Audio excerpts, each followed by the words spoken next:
प्रधानमंत्री जी को विदेश मंत्रालय ही अपने पास रख लेना चाहिए, आखिर एक मंत्री का खर्चा बचेगा। और दूसरी चीज मैं आपको ये कह रहा हूं कि प्रधानमंत्री जी अगर नहीं तो क्या प्रधानमंत्री को रूस और ऑस्ट्रिया के दौरे पर नहीं जाना चाहिए? कपिल जी, क्या नहीं जाना चाहिए? क्या पीएम को रूस और ऑस्ट्रिया के दौरे पर नहीं जाना चाहिए? शिखर सम्मेलन में उनको हिस्सा नहीं लेना चाहिए? बिल्कुल जाए, क्या हर जगह विदेश मंत्री जाते हैं? मंत्रालय की कम से कम विदेश मंत्री के पास होनी चाहिए, लेकिन हकीकत क्या है? विदेश मंत्री की पूरी भूमिका मोदी जी निभाते हैं, ये हकीकत है।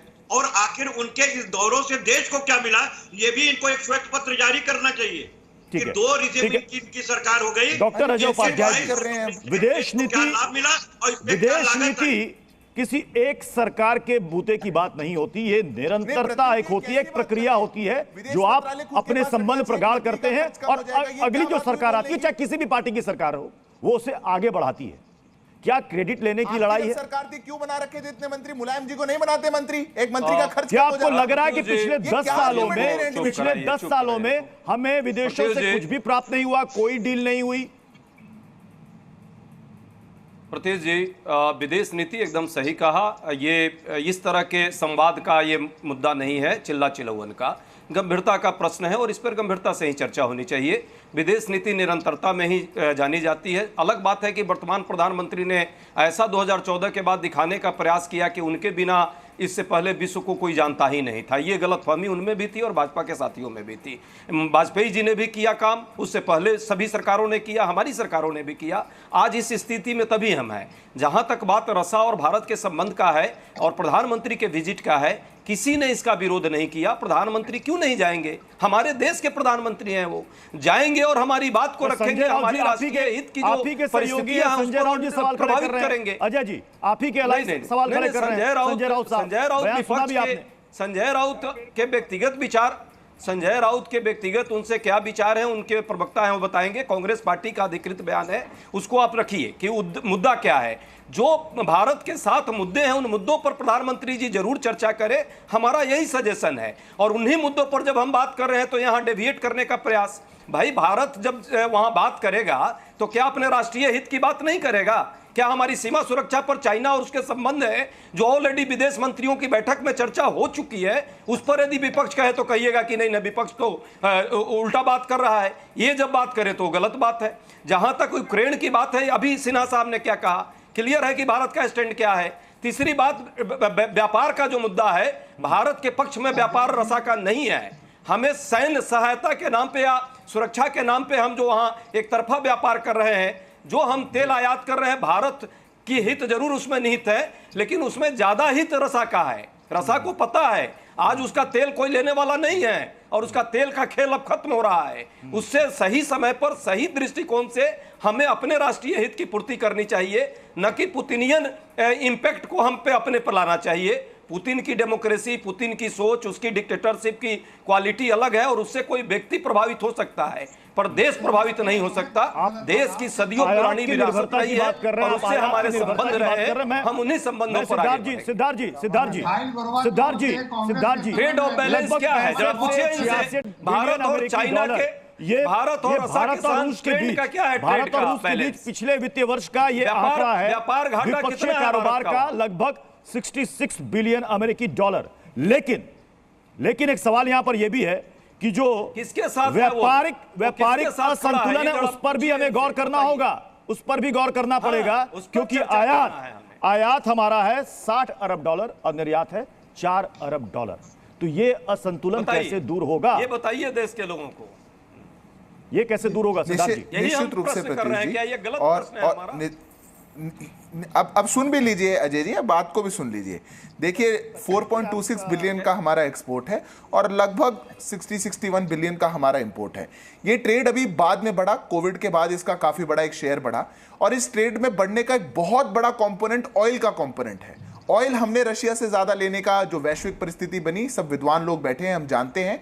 भारत अपने हित को देखते हुए, चूंकि डिस्काउंटेड प्राइसेस पर हमें ऑयल वहां से मिल रहा था, तो जो हम और मिडिल ईस्ट के देशों से या और अन्य देशों से जहां से हम ऑयल इंपोर्ट ज्यादा किया करते थे, वो हमने शिफ्ट करके रशिया की तरफ हम लेकर के गए, ताकि भारत में एक जो हमारी ऑयल कंपनियों पर एक इतना बड़ा बोझ हमारी पिछली सरकारें छोड़ करके गई थी, वो कहीं ना कहीं कम हो, और जो एक डेफिसिट हमारी एक तरीके से मैं कहूंगा एक डेट में हमारी ऑयल कंपनीज थी, उसको दूर करके हम भारत में सस्ता, अच्छा, स्टेबल ऑयल की एक सोर्स बना सके, उसको लेकर के इंपोर्ट बढ़ाए। अभी जो AK-203 की बात मैंने आपकी डिबेट पे कही, भारत रशिया के साथ मिलकर अमेठी के अंदर जो फैक्ट्री बनी है, उसमें 6 लाख, पहला ऑर्डर 6 लाख AK-203 राइफल्स में आपके पास आ रहा हूं, क्योंकि डिफेंस डील के बारे में आप बेहतर बता सकते हैं, पूरे विश्व में जाएगी, यहीं से हमारा एक्सपोर्ट बढ़ेगा। बात हो रही है, लेकिन मैं तो स्ट्रेटेजिक बातचीत हमारी पुतिन साहब के साथ होगी। फाइटर जेट की मैं बात करूंगा, जिसकी डील होने की संभावना है, लेकिन जो बात यहां पर हुई, आपने कहा सर कि 66 बिलियन अमेरिकी डॉलर जो हमारा जो द्विपक्षीय कारोबार है वो हुआ है, लेकिन इसमें एक असंतुलन भी है सर। इसे हम कैसे दूर करेंगे? तेल पर निर्भरता ये हमारी मजबूरी है, इसे कैसे हम खत्म करेंगे? देखिए प्रत्युष जी, केवल हमने ले लिया कि हमने एब्सोल्यूट टर्म में लिया। आपको पता होना चाहिए जितना भी हमारे पास डिस्काउंटेड तेल आया वो रिफाइन हो करके वो यूरोप में गया, यूरोप ने खरीदा, हमें बहुत इससे फायदा हुआ है। हम एब्सोल्यूट टर्म में कहते हैं कि ट्रेड डेफिसिट है और बहुत बड़ा है, उसी के लिए गए हैं। Agriculture, technology, pharmaceutical services. आपको पता होगा कि डायस्पोरा वहां तक करीब 30,000 के आसपास इंडियंस रहते हैं, और वो लोग इतना ज़्यादा उनका अभी है क्योंकि उन्होंने वहाँ से जो वेस्टर्न जितने भी थे वो निकाल रहे हैं। भारत का व्यापार का इतना आयाम है, इसलिए मोदी जी गए हैं। इन चीज़ों को इस तरह से ना लें कि हमारी ट्रेड डेफिसिट थी, बट इंडिया ने अपने तरीके से, क्योंकि हमारी ऑटोनॉमी है। और आपको पता होगा, अभी चाबहार का नाम आपने सुना ही होगा। चाबहार का जो नॉर्थ साउथ कॉरिडोर है, ये जो चीज़ है रशिया से जब चलेगी और वो होता हुआ चाबहार से हमारे यहाँ आएगा, तो हमारा जो एक और कॉरिडोर की हम जब बात कर रहे हैं, जो कि इजराइल के साथ वो जो वॉर चल रही उससे है, जो यूरोप से होते हुए, मिडिल ईस्ट से यूरोप से होते हुए जाएगी।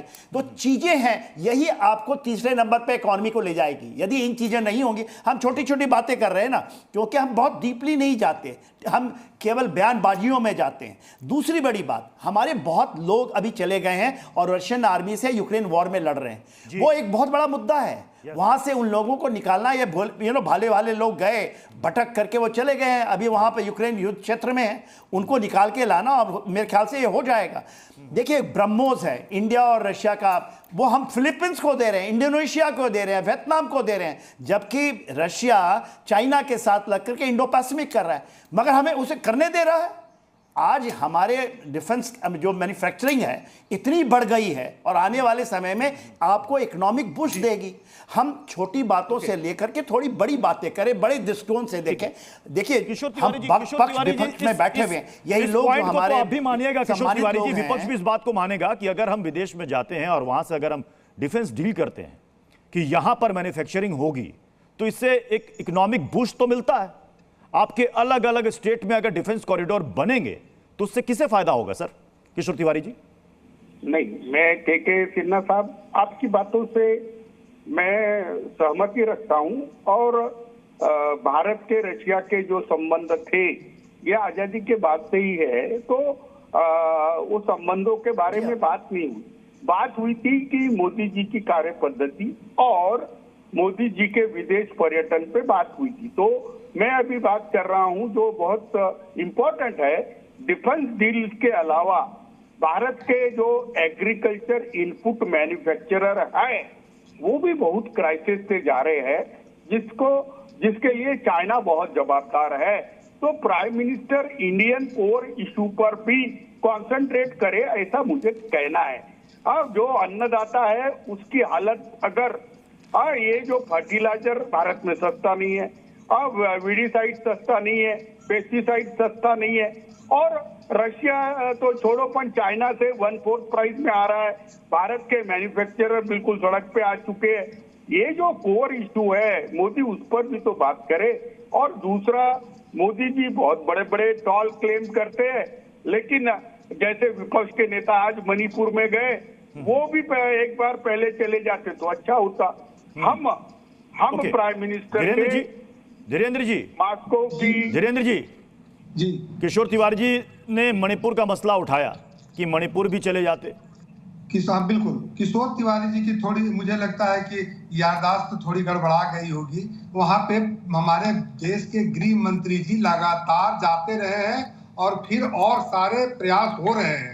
तो एक गृह मंत्री अगर कहीं पे गृह युद्ध की स्थिति हो या कानून व्यवस्था बिगड़ी हुई हो तो वहां पे गृह मंत्री का जाना हर एक चीज में प्रधानमंत्री को लाना कहीं से उपयुक्त नहीं है। और मामला विदेश नीति की है तो इनके पार्टी के नेता को समझ नहीं आता, क्योंकि कांग्रेस पार्टी के प्रवक्ता ने रखा है और विदेश किशोर जी भैया बात समझ लो, ये गृह मंत्री जब भी जाते हैं हो रही है वहाँ मणिपुर से बाहर पड़ जाता है। रसिया की बात भैया ये तरीका है, भैया ये हिंसाचार के नेता है। सुनिए मैं बता रहा हूँ कि भारत के संबंध रसिया के साथ बिल्कुल पुराने हैं। अजय उपाध्याय जी कह रहे हैं, देखिए संजीदा बहस चल रही है, संजीदा बहस चल रही है। हम चाहेंगे कि कोई निजी टीका टिप्पणी ना करे, शब्दों की मर्यादा रखें।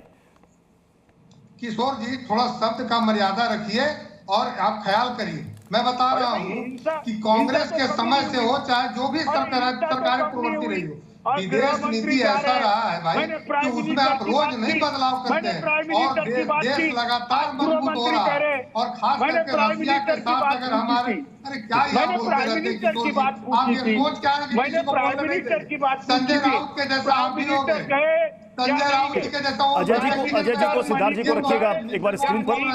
अजय जी ये रूस का दौरा उसको मणिपुर से तुलना क्यों? अभी आपने कहा कि हमें इससे कोई प्रॉब्लम नहीं है, कांग्रेस का ऑफिशियल स्टैंड है कि हमें इस विदेश दौरे से कहीं कोई दिक्कत नहीं है, तो फिर उसमें मणिपुर की एंट्री कहां से कैसे हो जाएगी? देखिए विदेश मंत्री और प्रधानमंत्री विदेश जाएंगे, विदेशी जो शिखर सम्मेलन है, राष्ट्राध्यक्षों का मीटिंग है, इसमें क्यों आपत्ति होना चाहिए? सच बात है कांग्रेस पार्टी या विपक्ष के किसी नेता को कोई आपत्ति नहीं है। प्रधानमंत्री जी इन मुद्दों पर जाएं और जरूर जाना चाहिए। और मुद्दों पर जो राष्ट्रीय हित के मुद्दे हैं, मुझे पूरा भरोसा है उन मुद्दों पर वो बात भी करेंगे जो मुद्दे हमने रखे हैं और लॉजिकल हैं, तार्किक हैं। वाद विवाद संवाद की प्रक्रिया में कूटनीति महत्वपूर्ण होती है, कूटनीतिक चीजों को रखना चाहिए, इसमें राजनीति से परे होकर के समझना चाहिए। जहां तक बात मणिपुर को लेकर के यदि कुछ साथी ने बात रखी है तो ये तो वाजिब मांग है कि देश विदेश पूरे जगह भ्रमण करते हैं प्रधानमंत्री जी। मणिपुर देश का ही एक हिस्सा है, जरूर कभी उस पर सोचना चाहिए प्रधानमंत्री जी को। आरएसएस ने सोचने का काम किया, उन्होंने कहा, इन्हीं को दिखाया दर्पण कि भाई वहां पे जल रहे हैं, क्यों नहीं उस पर प्रधानमंत्री जी। ठीक है, समय की कमी है, लेकिन सिद्धार्थ यादव जी आपका रिएक्शन सिद्धार्थ यादव जी देंगे तो अच्छा रहेगा। मैं प्रत्युष जी बस इतना बता दूं, मैं बस इतनी सी बात बता दूं, पूरे कांग्रेस के इतिहास में इनके खानदान के अलावा भी जितने प्रधानमंत्री रहे हैं उनकी सारी विजिट नॉर्थ ईस्ट में जोड़ लीजिएगा, अगर वो आदरणीय प्रधानमंत्री से 1/3 भी हुई तो इनकी बात मैं मान जाऊंगा। जिन लोगों ने कभी नॉर्थ ईस्ट को नहीं देखा उसको भारत से कटने अलग देने तक की नौबत पे वो ले आए, जो लोग चिकन के आंदोलन तक की बात ले आए, जिन लोगों ने बम ब्लास्ट करे इंडियन नेवी से, इंडियन एयरफोर्स से वहां पे करवाए, वो लोग आज मणिपुर की बात करते हैं। ये दुर्भाग्यपूर्ण है। रही बात दूसरी, आपने कहा विपक्ष के नेता को कोई समस्या नहीं है, तो क्या संजय राउत जी विपक्ष के नेता नहीं है? संजय रावत जी विपक्ष के नेता नहीं है? आप तो गंभीर व्यक्ति हैं, पर आपके नेता कैसे हैं? अरे भाई प्रधानमंत्री समय समाप्त हो रहा है, बहस को यहीं पर समाप्त करना पड़ेगा। बहुत बहुत शुक्रिया आप सभी का हमारे साथ टू द पॉइंट में जुड़ने के लिए। जी न्यूज़।